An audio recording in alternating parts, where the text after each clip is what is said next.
ఎవడైనను తన ఇంటివారిని ఏలనేరకపోయిన ఎడల అతడు దేవుని సంఘమును ఎలాగు పాలించును?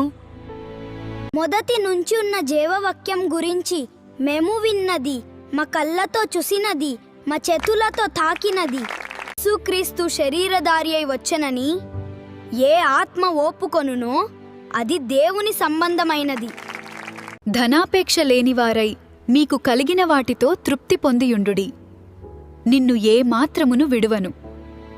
దురాశ గర్భము ధరించి పాపమును కనగా పాపము పరిపక్వమై మరణమును కనును.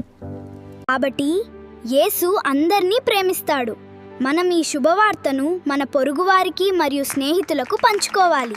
కొందరు ఆలస్యమని ఎంచుకొనున్నట్లు ప్రభువు తన వాగ్దానమును గూర్చి ఆలస్యము చేయువాడు కాడు. అంత్యదినములలో అపాయకరమైన కాలములు వచ్చునని తెలిసికొనుము. దేవునికి లోబడియుండుడి, అపవాదిని ఎదిరించుడి, అప్పుడు వాడు మీ యొద్ద నుండి పారిపోవును.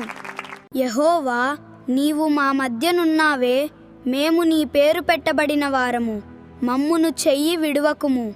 యెహోవాయే నిజమైన దేవుడు, ఆయనే జీవము గల దేవుడు, సదాకాలము ఆయనే రాజు.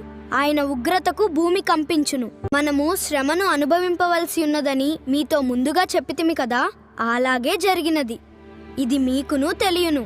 మనుష్యులను సంతోషపెట్టువారము కాక మన హృదయములను పరీక్షించు దేవునినే సంతోషపెట్టువారమై బోధించుచున్నాము.